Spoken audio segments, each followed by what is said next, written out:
Él es Gonzalo Sánchez de Lozada, el Goni. Ahorita es visto como el peor gobernante de Bolivia, pero no siempre fue así. En su primer gobierno, muchos pensaban que el Goni estaba salvando a Bolivia. De supuesto salvador a traidor. Es un gran salto. ¿Cómo pasó todo esto? ¿Cómo lo hizo? ¿Fue el único? Pero hoy te hablaré de mucho más que anécdotas sobre un presidente. Te voy a contar la historia de cómo un puñado de empresarios logró vender un país. Su red involucra cientos de funcionarios y empresarios y miles de millones de dólares en corrupción. Para Bolivia, fue una gran tragedia.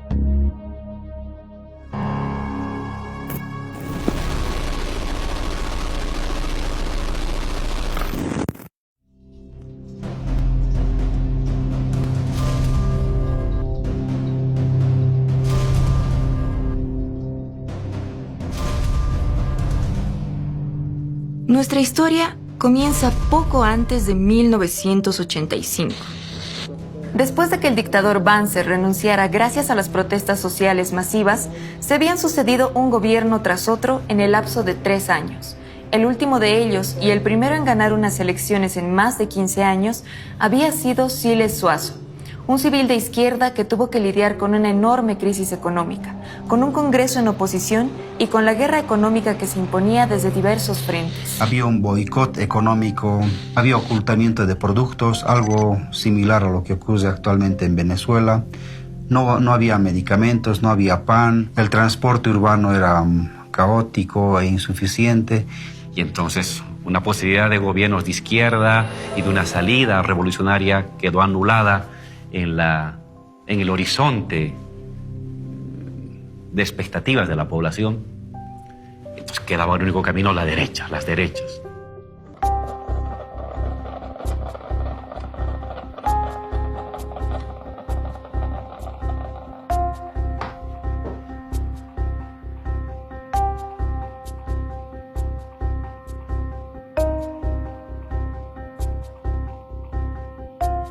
Bolivia estaba estancada, con una inflación escalofriante, incertidumbre, violencia.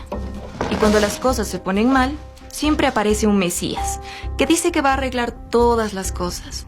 Como dice el dicho, ven árbol caído y quieren hacer leña. Al que le tocó ese papel fue a Víctor Paz. En 1985 ganó la ADN de Hugo Banzer. Como en ese tiempo los presidentes se los elegía en el Congreso, terminaron pactando para que sea el MNR de Víctor Paz el que llegara a la presidencia. Un elemento clave para entender lo que hicieron estos gobiernos fue la democracia pactada. Los partidos con más votaciones pactaban la elección del presidente. También se repartían por cuotas los puestos en el Parlamento y acordaban las leyes que firmarían. Así, se repartían entre todos el poder y se cuidaban entre todos las espaldas. En 1985, Hugo Banzer de ADN logra el 32.7% de votos, una mayoría relativa. El MNR y la ADN optaron por aliarse en el Parlamento y votar entre los dos para que Víctor Paz Estenssoro asuma el cargo de presidente. Este pacto fue llamado el Pacto por la Democracia, con el que apoyaron el Decreto Supremo 21060, que dictó el despido de miles de trabajadores mineros. Si vemos la década del 70, del 80, la CONMEBOL era la generadora del 70% de las divisas que se quería el país. Esta es la importancia de la minería. Éramos un país monoproductor en realidad, y toda su economía con el mundo exterior estaba basada en la explotación del estaño. Una huelga en las minas, una baja del precio de los minerales hacía que tambalea la economía nacional. La política de desestructuración de la CONMEBOL se dictó el 29 de agosto del 85 y la caída del precio del estaño recién se produce en el mes de octubre. Y en ese sentido utilizaron la caída del precio del estaño para señalar que las minas de estaño ya no tenían futuro y que no, con los precios que había caído en el mes de octubre, ya no había posibilidad de una explotación sostenible siquiera para mantener a los trabajadores. No se vislumbra salvación posible sin un plan de estabilización global que corrija el desbarajuste existente en la nación. Víctor Paz Estenssoro justifica el inicio de este proceso de enajenación, él manejaba una frase. Con gran dolor para todos, Bolivia se nos muere. Estimados conciudadanos, la patria se nos está muriendo y es preciso no eludir ningún recurso para un tratamiento de emergencia que detenga el desenlace. De los 36.000 mineros se fueron casi 30.000 y quedaron solamente 6.000 mineros en el país. Hemos visto cómo la gente se iba. Las movilidades salían de aquí de Huanuni como en caravana, llenas de sus cosas, porque aquí ya no había más, estaba entrando la privada y la privada ya no quería a los compañeros que están deslocalizados. Cada día 5 o 6 movilidades del distrito con toda su familia sin rumbo, donde establecerse, donde quedarse, donde dejar a su familia o donde pernoctar una noche con los trabajadores o con toda su familia. Si no nos amargamos es porque nos sentimos un poco fuertes. Por tradición se fueron creando barrios mineros en todas las ciudades. En Cochabamba tenemos La Chimba, tenemos Alalay, y aquí en el Alto tenemos Villa Santiago 1 y 2. Y obviamente fue duro para ellos, porque llegaron a lugares donde no había agua, no había alcantarillado, no había luz eléctrica. 85 los años de la 85, cuando nuestros papás les han pasado sus cartas de agradecimiento y les han finiquitado, pero con un finiquito, como se puede decir, mísero. ¿Qué vamos a hacer nosotros? Si vamos a dejar este camino, nuestro trabajo, nuestras fuentes de trabajo, nuestra familia, ¿en qué va a aparecer? Yo tengo 8 hijos. Ahora los 8 hijos, ¿quién va a mantener? A cuya razón yo me sostengo trabajando. Es un delito querer botar a miles y miles de trabajadores a la calle. Nos están quitando la salud, la educación, que es lo primordial para un ser humano. La lucha y la resistencia de los trabajadores fue muy larga. Esta marcha por la vida es la muestra del valor.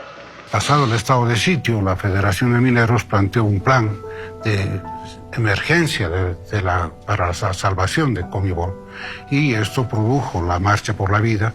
No solo la Marcha por la Vida fueron los trabajadores mineros, sino también recibimos los fabriles, campesinos, maestros, etcétera, etcétera, en muchos sectores laborales.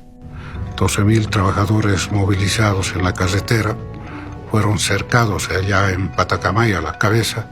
Amanecimos rodeados de soldados y con una multitud de gente, de compañeros. Pero el operativo implicó la movilización de 3 divisiones de las Fuerzas Armadas. Sin duda hubiera habido un montón de muertes y hubiera sido una masacre totalmente como el 21-060 y al mismo tiempo la muerte de varios compañeros que muchos dirigentes preferían hacerse llamar traidores a que pierdan a sus soldados. Y lamentablemente retornamos de este calamar. Del minero boliviano que muy pronto volverá. Lo que hace Víctor Paz y su gobierno es hacer estudios de cómo se podrían privatizar las empresas. Uno de los estudios lo hace la Pricewaterhouse, por ejemplo. Recomienda que no se hable frontalmente del concepto de privatización, que esto, según ellos, caería muy mal entre la población y no tuviera éxito. Entonces lo que la Pricewaterhouse recomienda es hablar de reordenamiento de las empresas públicas. Víctor Paz hace los estudios para la privatización, Jaime Paz hace las primeras privatizaciones, aproximadamente 27 empresas, Gonzalo Sánchez de Lozada enajena las grandes empresas del país, pero también las pequeñas y las medianas, aproximadamente 42 empresas que las transfiere directamente a la empresa privada. Hugo Banzer y Jorge Quiroga, que terminan por enajenar las últimas empresas que quedaban. Al quebrantar la lucha sindical, estos gobiernos rompieron la última resistencia organizada que quedaba. La derrota de la Marcha por la Vida marcaría el inicio del mayor ciclo de privatizaciones que ha tenido Bolivia en su historia. El neoliberalismo se introduce en Latinoamérica a partir de un diseño que hacen estos organismos internacionales como el Banco Mundial, el Fondo Monetario Internacional, que hacen un rediseño de cómo debería desarrollarse la economía mundial. La introducción en Latinoamérica del neoliberalismo empieza probablemente en Chile. En Chile, la dictadura de Pinochet fue para cortar una experiencia socialista, sangrientamente. Es una dictadura para favorecer a la actividad privada. Este modelo de desarrollo, llamado neoliberalismo, se va introduciendo muy rápidamente en todos los países de Latinoamérica. En nuestro país se introduce en 1985. Y creo que todas las políticas impuestas por el neoliberalismo vinieron de los centros de poder mundial, el Banco Mundial, el Fondo Monetario Internacional y las doctrinas que han implantado las grandes transnacionales. El Consenso de Washington implicaba una lista de 10 reglas que debían ser seguidas por los países en crisis, incluyendo la liberación del comercio, facilidades para la inversión extranjera, la desregulación y la privatización de las empresas estatales. A todos los países se les impuso la misma fórmula. Negarse implicaría ya no recibir préstamos ni apoyos económicos. Y Bolivia en crisis, sin plata, acudió al FMI, al Banco Mundial, a todos los organismos que pudo para pedir dinero prestado. Y cayó en la boca del lobo. A partir de allí, sería una caída en espiral. Los gobiernos accedieron a vender todas las empresas públicas y se quedaron sin plata para sobrevivir, teniendo que pedir más dinero prestado con cada vez más deuda pública. En 1989, Jaime Paz Zamora, sobrino de Víctor Paz, se postuló para presidente por el MIR.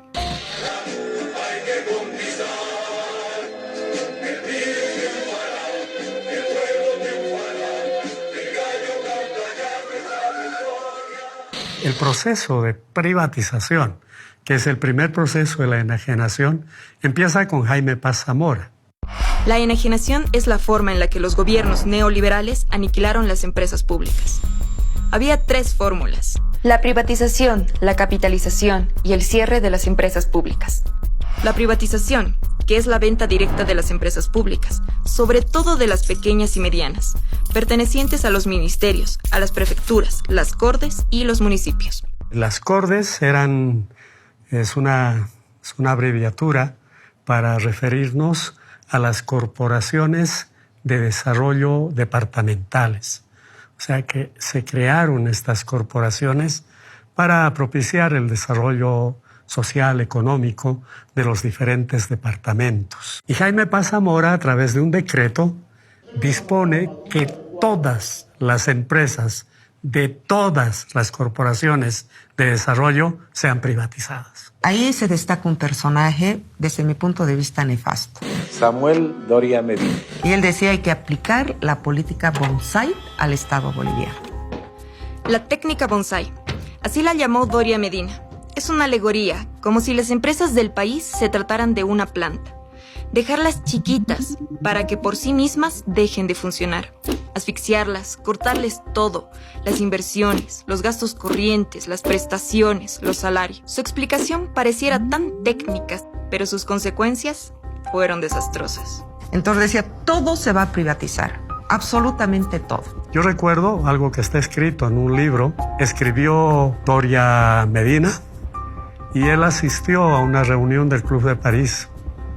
Y ahí se comprometió y dijo, porque está la cita en este libro, en un lapso de 2 años no encontrarían una sola empresa pública. Todas las empresas públicas de Bolivia habrían sido privatizadas. Las declaraciones de Doria Medina en esta cumbre lo que hicieron fue ofrecer a Bolivia en un escaparate, para quien quisiera comprarla. Hay que mencionar que varias de las empresas de las corporaciones de desarrollo no estaban en las ciudades capitales, sino estaban en el área rural. Y el cierre o la privatización, ¿no?, la venta de estas empresas, de las corporaciones de desarrollo, fomentó de alguna manera esta migración de personas que vivían en el campo hacia las ciudades, con las consecuencias que todos conocemos. En el caso de Tarija, se ha considerado la privatización de la fábrica de cemento El Puente. En el caso de Chuquisaca, la privatización de Fancesa. En el caso de Potosí, la privatización de la línea aérea imperial. En Cochabamba, se privatizó un servicio básico, el servicio del agua. En el caso de la fábrica de hilandería de Santa Cruz, es una empresa en la que el Estado gastó $70 millones, pero para su venta la pusieron en $7 millones, pero no la venden en 7 millones, sino en $4 millones, es decir, por debajo de su valor referencial de venta. En Pando, la privatización de la fábrica de cerámica roja. En el Beni, la privatización de la empresa nacional de la castaña. Y en La Paz, la privatización de la fábrica de vidrio nacional denominada Fambi Plan. En el caso de Oruro, la privatización de la terminal de buses como del hotel terminal. En esta investigación se ha tomado un caso específico. Las plantas industrializadoras de leche fueron creadas a partir de 1960 para combatir la desnutrición infantil. Decidieron, en el gobierno de Jaime Paz, privatizarlas todas.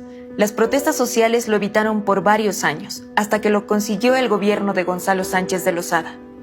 Las 2 PIL más grandes fueron vendidas en paquete a una empresa peruana. Estas empresas valían casi $13 millones. Gloria consigue comprarlas en 8 millones. La empresa decidió poco tiempo después importar más y más leche en polvo de Perú, en lugar de comprar a los productores locales. Por esta razón, los productores nacionales sufren las consecuencias y los precios aumentan en forma paulatina. El gobierno de Jaime Paz privatizó 28 empresas públicas. Si contamos las empresas que fueron cerradas, el número sube a 45. Así comenzó en forma el proceso de privatización de las empresas públicas. Buenas noches. Durante estos últimos 4 años, yo he visitado casi todo Bolivia, siempre buscando soluciones, no promesas, verdaderas y efectivas soluciones. En 1993, el GONI vuelve a postularse por el MNR. Para ganar las elecciones en el Parlamento se alió con la UCS y el MBL. Este pacto se llamó Pacto por la Gobernabilidad. Juntos elaboraron un plan para vender las empresas públicas más grandes del país, las estratégicas. A este plan lo llamaron capitalización y lo promocionaron con bombos y platillos en el extranjero y por todos los medios de comunicación del país. La capitalización, que es la inversión privada en las empresas estratégicas, la luz, el gas, la minería, el ferrocarril, el petróleo. En el papel, el Estado se mantendría con la mayoría de las acciones y controlaría la empresa. Y con la inyección de capital, las empresas crecerían al doble. El GONI había estudiado cine antes de volverse a la política. Si algo sabía, era de imagen y de publicidad. Por eso se asesoró con los mejores equipos de marketing político. Nuestras empresas capitalizadas están empezando a dar frutos. Bolivia, el futuro está aquí. La capitalización fue su gran éxito publicitario. Bueno, la estrategia comunicacional que utiliza Gonzalo Sánchez de Lozada es la misma para todas las capitalizadas. Sostiene de que las empresas a enajenarse son empresas deficitarias, corruptas e ineficientes. Consideraba que los bolivianos eran unos inútiles, que los bolivianos eran unos incapaces, que los bolivianos casi eran unos salvajes y que los únicos que podían llevar a Bolivia a la modernidad eran los extranjeros, los gringos, para que ellos, con su conocimiento y su tecnología y su cálculo racional, se enriquecieran con esos recursos y dejaran caer algunas migajas a los bolivianos, que nos íbamos a contentar con las cuantas migajas porque éramos un pueblo de pastores. Los bolivianitos, como solía decir ese presidente, nosotros somos chiquitos, pero no menos importantes, ¿no?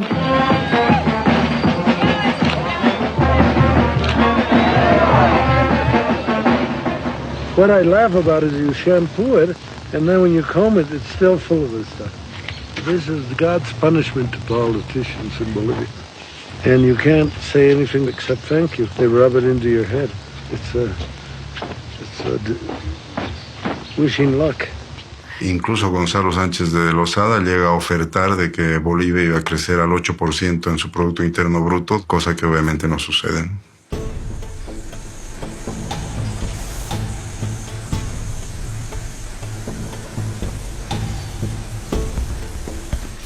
Bueno, YPFB ha sido y es la empresa estatal más importante del país. Yacimientos manejaba toda la cadena productiva: exploración, explotación, comercialización, transporte y almacenamiento. Había dos documentos básicos, ¿no? Que era el contrato de transferencia de refinería y el Decreto Supremo 25502, que es un reglamento de operación de refinerías. ¿Cuál es el problema acá? Esta ley entrega a las transnacionales la propiedad de los hidrocarburos en boca de pozo. Y bueno, se dio un proceso de enajenación total. Bueno, yo trabajaba en la refinería Gualberto Villarroel y se dio el proceso en las refinerías no de capitalización, sino fue una enajenación, fue una venta de las refinerías a la empresa privada.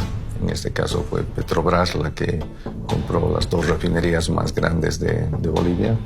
Muchos compañeros que eran, me imagino que del MNR, eran optimistas, ¿no? Decía que la capitalización iba a salvar realmente a YPFB. Pasa esa política y va a ser capitalizada ya con el gobierno de Gonzalo Sánchez de Lozada. De la misma forma, una política muy clara era deshacerse de los trabajadores, ¿no? Se hizo cargo Petrobras. Creo que de la mitad de nosotros se deshizo. Se calcula entre 6.000 a 8.000 trabajadores que tenía. Por no decir aterradores, hemos vivido momentos muy malos. Por detrás de cada trabajador siempre hay una familia. Entonces, no podíamos decir nada. Estábamos en una tensión nerviosa porque había políticos que querían entrar a la empresa y nos llamaban, inclusive por teléfono, nos decían, ya falta poco tiempo y yo voy a entrar de tu cuenta al trabajo, ¿no? Entonces, si no aceptábamos eso, nos retiraban de la fuente de trabajo. Ya había el 21060. Bueno, las protestas han sido masivas, ¿no? Se formaron comités de defensa de la patria, de la nación, de los recursos. Bueno, iba más capital a las empresas transnacionales, más utilidades, y se quedaba muy poco, casi nada para el Estado. La capitalización de YPFB fue especialmente desastrosa. YPFB era la empresa que sostenía al Estado boliviano, aportando la mitad de los ingresos nacionales. Ahora, las empresas extranjeras aportarían apenas un 18% en regalías, con cada vez menos ingresos para Bolivia.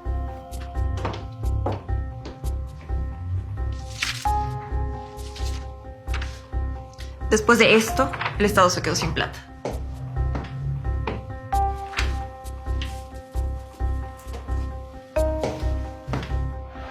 Las consecuencias de todo esto las veríamos unos años después.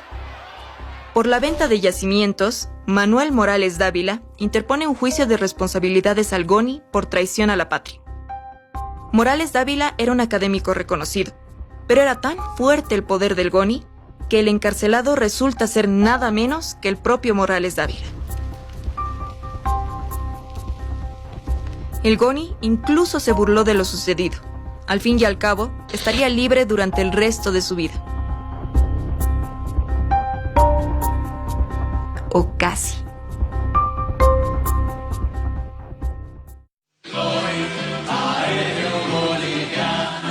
Lloyd Aéreo Boliviano le ofrece sus vuelos diarios a La Paz, Santa Cruz y Cochabamba. Este es un gran progreso, un gran paso y una gran muestra de lo que la capitalización puede hacer en una empresa que prácticamente se nos estaba muriendo. El YOI fue creada en el año 1925 y el principal rol que cumplía el YOI era de integración. Inicialmente vinculando las rutas internas y con posterioridad el establecer un vínculo entre el país y el exterior. Antes de su capitalización tenía un valor de mercado de $90 millones, sin considerar el valor de sus intangibles.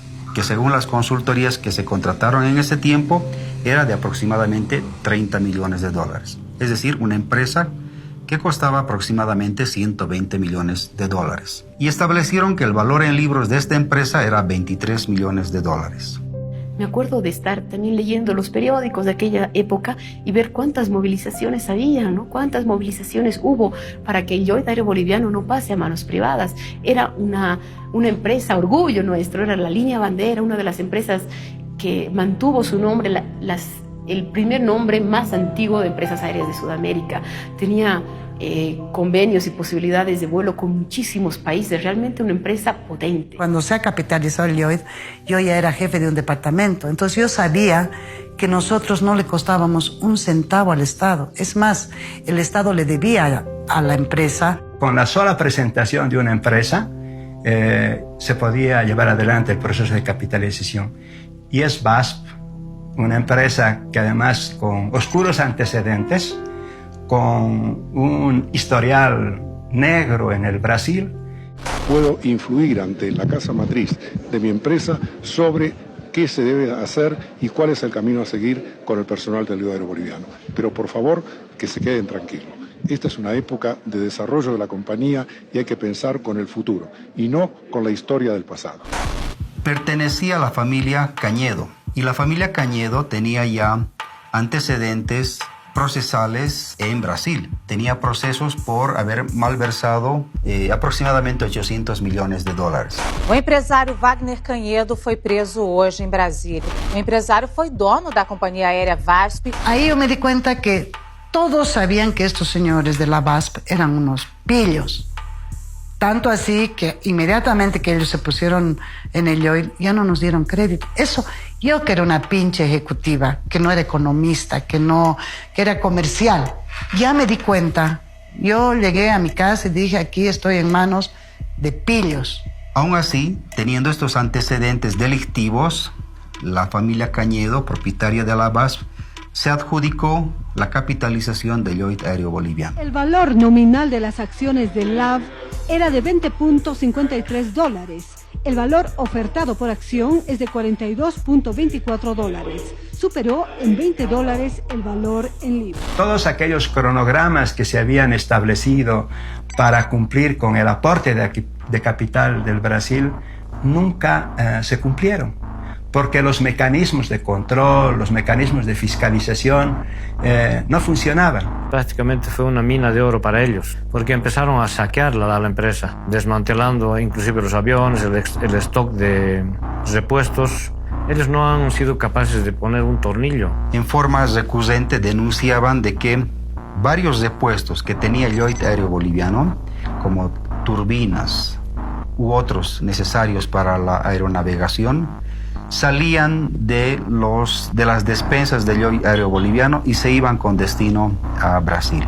Lamentablemente los trabajadores, los empleados del Lloyd, hemos sido prácticamente despedidos y echados a la calle sin que se nos haya pagado la indemnización que correspondía a cada empleado. Hay un 40% creo todavía de la empresa que no ha cobrado nada, que se ha quedado en la calle y que no tiene ni jubilación. Lloyd Aéreo Boliviano fue el escenario de uno de los reality shows más sorprendentes y tristes de la historia boliviana. Ernesto Asbun fue prestanombres de Raúl Garafulic.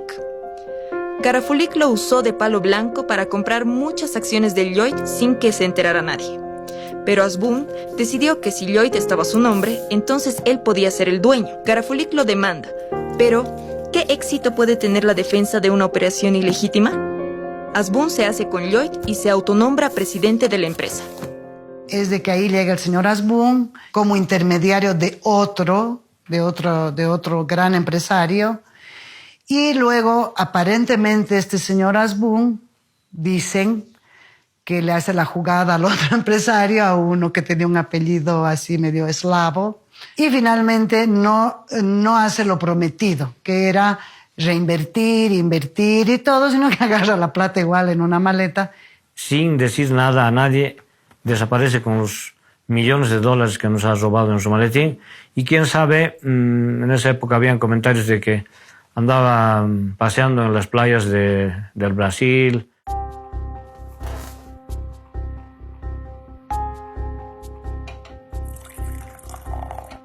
Además de capitalizar 5 empresas estratégicas de Bolivia, ENDE, Entel, ENFE, LAV y YPFB, el GONI logró vender otras 42 empresas bolivianas. Sin embargo, la mecha de la revuelta social ya estaba prendida.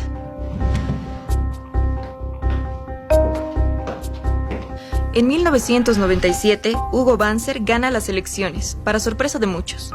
A su favor, tuvo una campaña fuerte, con el jingle que más recuerdan los niños de entonces.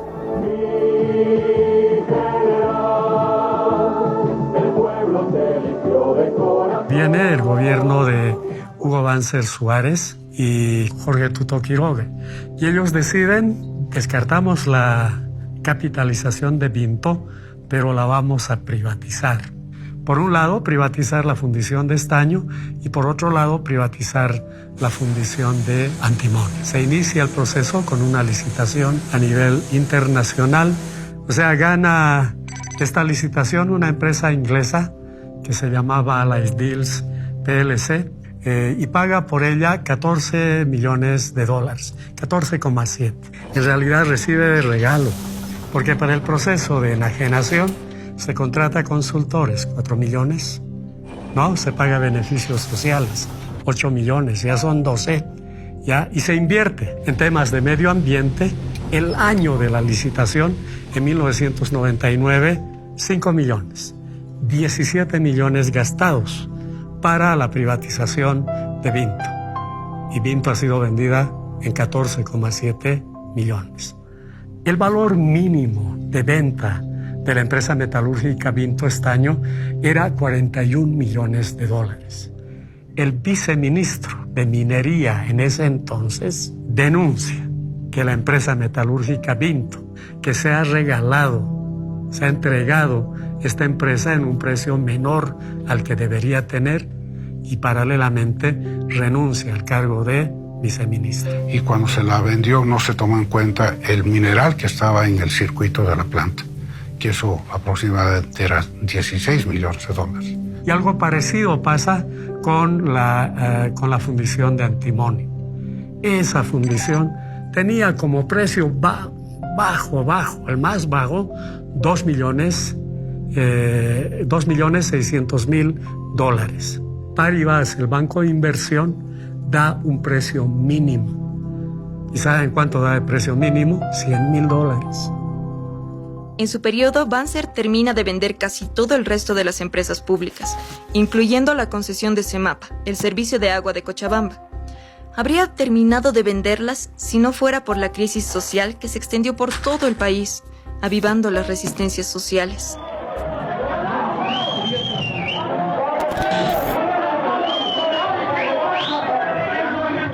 El año 99, en octubre en realidad, el gobierno determina, por presiones del Banco Mundial, sujeto a un chantaje, como siempre, de este organismo financiero internacional, de dar un préstamo a cambio de, en este caso, la privatización del agua. La empresa que tomó en sus manos la concesión y la propiedad del agua es un consorcio, fue un consorcio denominado Aguas del Tunari, como una especie de insulto a la población, porque el Tunari es una hermosa montaña que protege a los cochabambinos y cochabaminas aquí en Cochabamba. Y curiosamente una empresa donde en su fachada, yo fui a ver la fachada, el frontis principal de esta empresa, dice: no somos una empresa de construcción civil, somos una empresa para hacer dinero. Eso es lo que dice cínicamente esta empresa en su principal edificio en San Francisco. Descubrimos que detrás de esto estaba una empresa llamada Bechtel, en cuyo directorio forma parte fundamentalmente de la familia Bush. En la ley, de manera muy sutil, se establecía que estaba prohibido acumular el agua de la lluvia, entonces que el agua de la lluvia también estaba privatizada, que las tarifas iban a subvencionar las posibles pérdidas de la empresa privatizadora, del consorcio privatizador, el hecho de que dos facturas, dos preavisos no pagados por el servicio del agua posibilitaban el remate de la vivienda del usuario. Entonces se conformó la Coordinadora de Defensa del Agua y la Vida como un primer paso de establecer una gigantesca coalición donde prácticamente estaban todos los sectores. Yo diría desde los dueños de los hoteles más lujosos en Cochabamba, porque les afectaba la problemática del agua, hasta los vendedores ambulantes o la gente de Cochabamba que no tiene una sola gota de agua hasta el día de hoy. En cada casa, en cada puerta en Cochabamba, en el campo y la ciudad, tú veías barricadas. En cada puerta de una cuadra tú podías ver 100 barricadas. Eso le dio mucha fuerza al movimiento, es decir, lo simbólico. Y la única táctica que tuvimos para comunicar esto fue el tocar puerta a puerta, cara a cara con la gente, informarnos de manera personal, sino era simplemente la voz, los ojos y el corazón de la gente para sentir lo que estaba pasando. Y ante la imposibilidad de dispersar con los elementos tradicionales, como gases, perros, palos y balines de goma, utilizó francotiradores. Y aquí cayeron pues por lo menos 30 jóvenes, todos heridos de bala, con lesiones irreversibles, y murió un joven. Y digo, y alguna vez pensábamos y dijimos, ¿por qué hemos perdido el miedo en aquel tiempo? Y la gente decía, porque hemos recuperado la confianza mutua, porque hemos dejado de sentirnos solos. Y cuando uno se siente solo, siente mucho miedo. Pero cuando uno deja de sentirse solo, acompañado, pierde el miedo. Yo repetía un eslogan que decía, el pueblo unido jamás será vencido.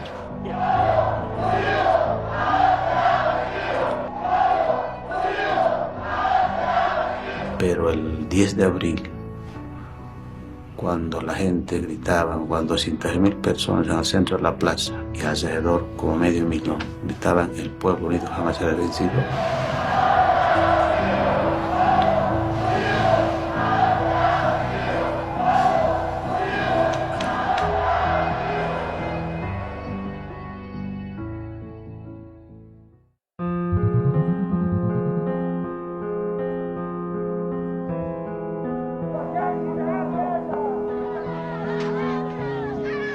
yo diría que la guerra de la coca se genera pues desde el momento mismo en que la DEA establece sus cuarteles en las zonas cocaleras y establece un conflicto armado, desigual, totalmente desigual contra los compañeros cocaleros. Pero la guerra de la coca se traslada a la ciudad después de la guerra del agua, ¿no? El año 2001-2002, ¿no? Cuando el gobierno decide, en aquel tiempo, el gobierno de Banzer, el mismo que tomó la decisión de la privatización del agua, decide penalizar la comercialización y el consumo de la coca del Chapare. Es decir, en los mercados nadie podía comercializar y menos comprar para el consumo de la hoja de coca. Fue una lucha muy dura, hubieron muchos muertos de ambas partes, tanto de represión, militares, policías, como también de los hermanos cocaleros, ¿no? Fueron un referente de valentía, de organización y de firmeza en su lucha. Aquí en la guerra del agua, yo diría, sin los cocaleros hubiera sido muy difícil afrontar de manera muy directa a los organismos de represión. Ellos ya habían tenido toda una historia de enfrentamiento, habían establecido tácticas estratégicas y estrategias en el Chapare, que en la guerra del agua las vinieron a transmitir y compartir con nosotros. Creo que fue un momento muy duro, pero yo diría parte de la historia de este pueblo que avanzaba en la decisión de establecer un escenario político y económico de decisiones soberanas por parte de nosotros. Bolivia necesita más trabajos para resolver la crisis.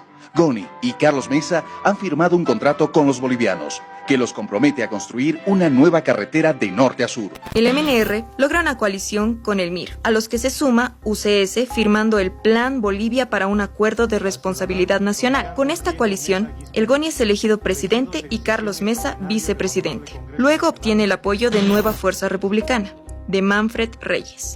Cuando vuelve Gonzalo Sánchez de Lozada al gobierno, y la verdad es que el país no tenía dinero ni para pagar sueldos, ni para pagar aguinaldos. Deberían recurrir a los organismos internacionales permanentemente. Las arcas del Estado estaban completamente vacías y eso era porque la plata que estaba generando el país por la explotación de sus recursos naturales estaba siendo aprovechada por las empresas transnacionales. Ya lo habíamos previsto en la venta de YPFB. Ese dinero se traduce en hospitales, escuelas, carreteras. Con ese dinero se paga a los maestros, a los médicos y a los policías. ¿Qué pasó cuando esos gobiernos vendieron todas las empresas estatales? El Estado no tuvo un céntimo. El mismo que vendió la capitalización como la forma de salvar a Bolivia, ahora le pedía desesperado a los trabajadores que entendieran su nuevo impuesto. Pero para financiar los fondos de contrapartida que se necesita para desembolsar la ayuda externa, la plata que nos donan, la plata que nos prestan en condiciones concesionales, necesitamos mayores ingresos. Por eso nos vemos obligados a cambiar el impuesto al IVA, el complementario. Si gana 1,000 bolivianos, el impuesto va a ser apenas 15 bolivianos. Si gana 2,000, 140 bolivianos, que seguro que podemos salir adelante si nos unimos todos y hacemos lo que pueda para que Bolivia supere sus problemas y supere la crisis económica. Muchas gracias por escucharme. Buenas noches. Este impuestazo trajo como consecuencia una manifestación radical de protesta de parte del sector de los policías.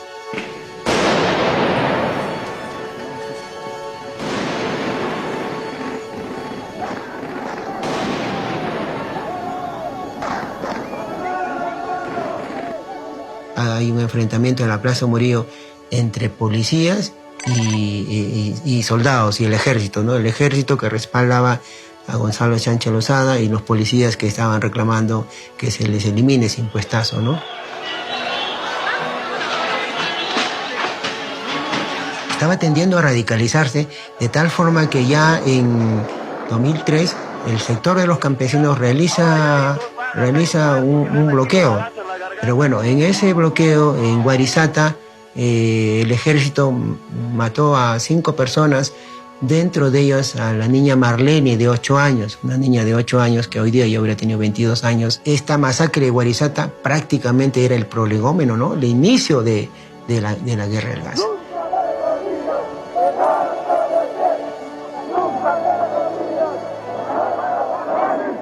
Pretenden sacar el gas por Chile a México y a Estados Unidos. Bolivia hopes to be a supplier of liquid natural gas to Baja California, to California. Y lógicamente sacar el gas por Chile toca el sentimiento nacional de los bolivianos por el tema marítimo, el diferendo que tenemos con Chile.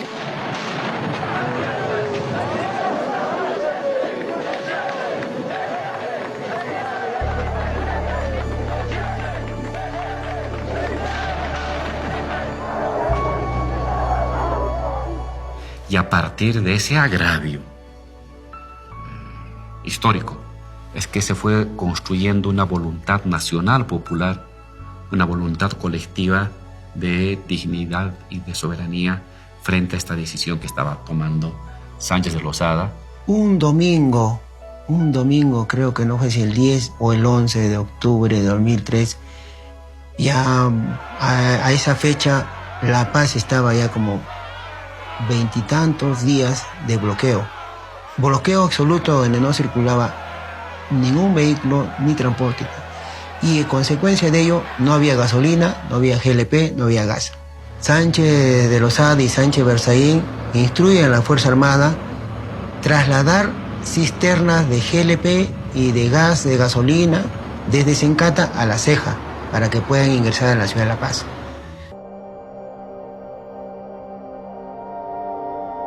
En ese trayecto mataron a 14 personas y durante ese mes a más de 60.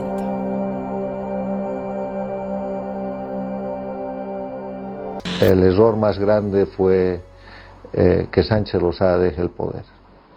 Él tenía la obligación y nosotros teníamos, y si hay algún delito por el cual a mí me quieren juzgar y condenar, no necesitan hacerlo, yo me declaro culpable. Bueno, el motivo de nuestra movilización es en contra de este gobierno. Me sorprendí la cantidad de gente que había. Una inmensa cantidad de gente. En cada esquina, los paseños Lo recibían a los salteños con pan, con agua, con refresco. Nos abrazaban. Y ahí me acordé lo que decían los bolivianos. El león dormido se ha levantado. Y ahí comprobé, efectivamente, que el pueblo paceño y alteño se habían juntado. Era la voz unísona que Gonzalo Sánchez Lozada debía salir. Fuera Gonzalo Sánchez Lozada. Y en esa guerra, ya finalmente el neoliberalismo colapsa. Antes de irse, el GONI sacó dinero del Banco Central de Bolivia y se lo llevó en maletas al huir del país. Renuncia a GONI, se va, como ustedes conocen, en un helicóptero con su ministro de gobierno y otros, creo que era su ministro de comunicación, se van al exterior, a Estados Unidos, y asume la presidencia el vicepresidente, que era Carlos Mesa. El pueblo recibió con esperanza a Carlos Mesa. Él prometió, frente a toda esa gente, firmar la ley de hidrocarburos. Poco tiempo después, se retracta. Porque no hay un solo país en América Latina más dependiente que Bolivia en lo que hace a la cooperación. Sabe, señora maestra, le estoy pagando a La Plata una parte de su salario de la limosna internacional que recibo porque extiendo la mano. Por lo tanto, no acepto y le pido a usted, ciudadano, que no crea esa mentira gigantesca e inaceptable de que Evo Morales tiene una ley en favor del país y Carlos Mesa y su gobierno una ley en contra del país. Hacer discursitos de independencia y de soberanía sentado del otro lado del escritorio es muy fácil. Evo Morales, con quien he hablado muchas veces y le he explicado detalladamente esta realidad, tiene mucha facilidad para salir a bloquear Bolivia, porque eso es muy cómodo, honorable Evo Morales. Es muy cómodo bloquear Bolivia. Es muy fácil bloquear Bolivia. Venga usted a gobernar y verá usted lo que es la administración del Estado. Le tembló la mano a la hora de firmar. Al final de todo esto, renuncia. He decidido presentar al país mi renuncia al cargo de presidente constitucional de Bolivia. Es presentar mi renuncia al cargo de presidente de la República. Queda usted posesionado como presidente constitucional de la República. A partir de este momento, a partir de esta fecha, queda nacionalizado todos los hidrocarburos en el territorio nacional.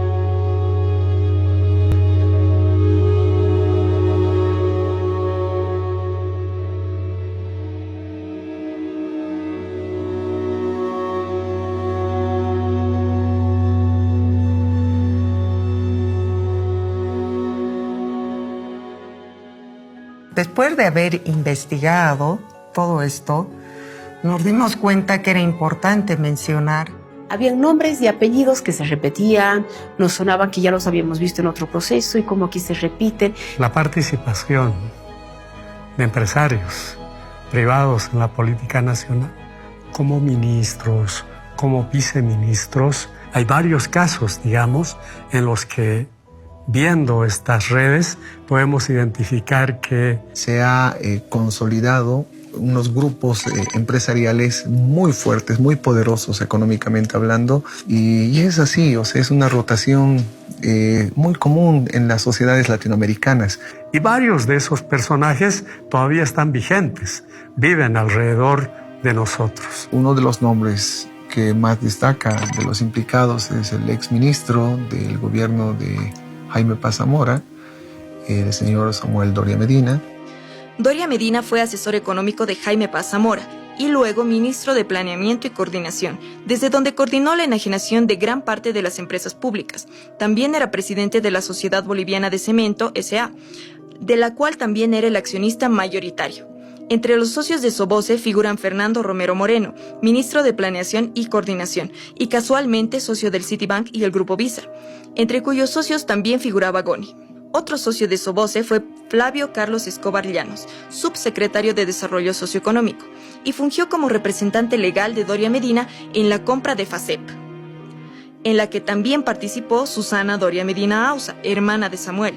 Giovanni Pacheco Fiorillo, trabajador y hombre de confianza de Doria Medina en Soboce, Fue coordinador en el ministerio de Doria Medina y gerente de FACEP cuando ésta fue privatizada. Luego de hacerse con las empresas cementeras de Sucre y de Tarija, Samuel Doria Medina llega a copar el mercado del cemento como empresario cementero durante la década del 90.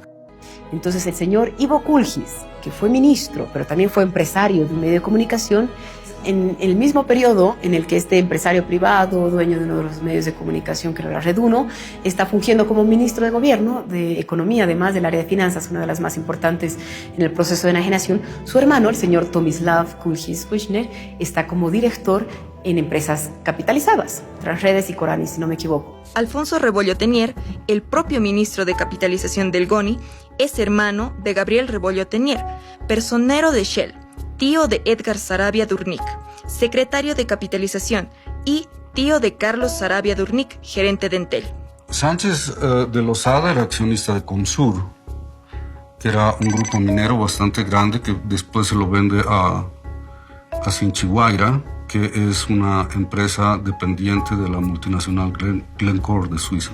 Varios socios de Comsur fueron también funcionarios de gobierno, como Óscar Bonifaz Gutiérrez y Alberto Alandia, que fueron presidentes de Comibol, y el propio hermano del GONI, Antonio Sánchez de Lozada, que fue vicepresidente de Comibol, Contralor General de la República y senador.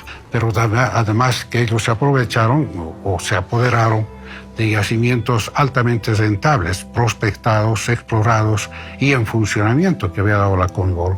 Estamos hablando de los yacimientos de Bolívar, de Plaipo en Potosí, de San Vicente en el Consejo Central Sur. Y la enajenación de la fundición de Vinto de Oruro finalmente también permitieron que esta empresa caiga en manos de Comsur, que es Gómez Sánchez de Lozada.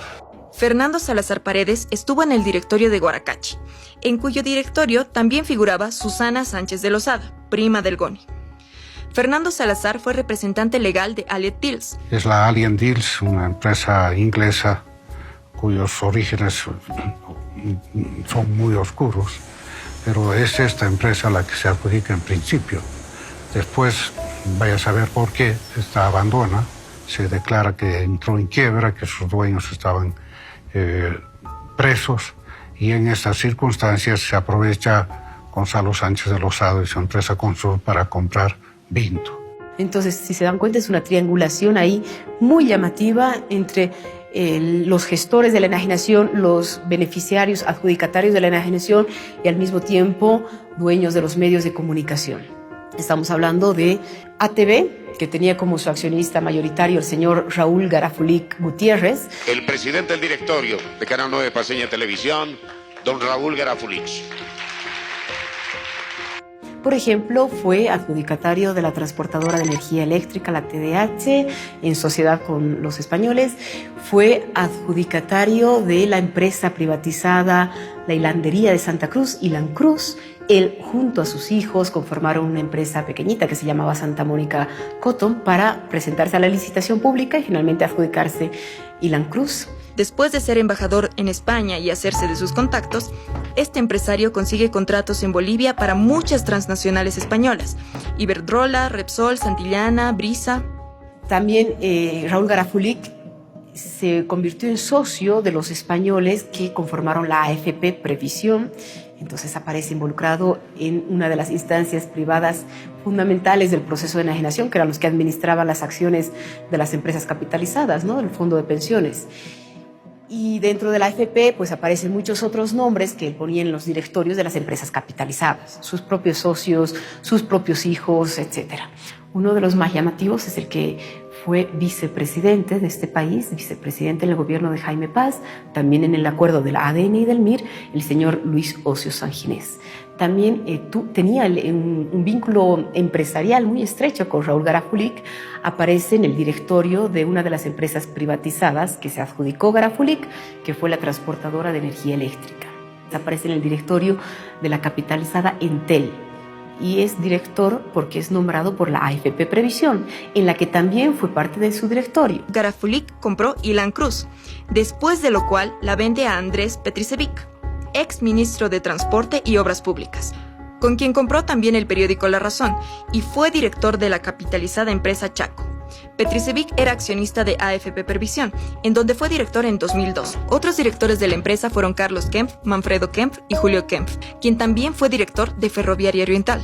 Allí también fue director Raúl Garafulic y su hijo, Dieter Garafulic, quien a su vez también fue director de Transredes. En el mismo consorcio aparece Samuel Doria Medina del MIR, con Andrés Petricevic del MNR, con el señor Julio León Prado, que estuvo muy próximo también al MNR, al ADN, el accionista mayoritario de la aseguradora adjudicataria de hacerse cargo de los seguros y también del Grupo Visa, que participó en varios procesos de estos. Podemos concluir diciendo que nosotros hemos identificado 55 individuos articulados entre sí por nexos políticos, empresariales y familiares. ¿Y cuánto fue lo que nos quitaron? Cedieron los recursos naturales a valor cero. Enajenaron el 80% de todas las empresas públicas. Nos quitaron más de 30 millones de dólares en los departamentos. Y por las empresas estratégicas gastaron casi 300 millones de dólares entre consultorías, bonos, etc. Nos quitaron el 119% del Producto Interno Bruto. Las consecuencias se sintieron en todo el país. Deuda, desempleo, migración, despidos.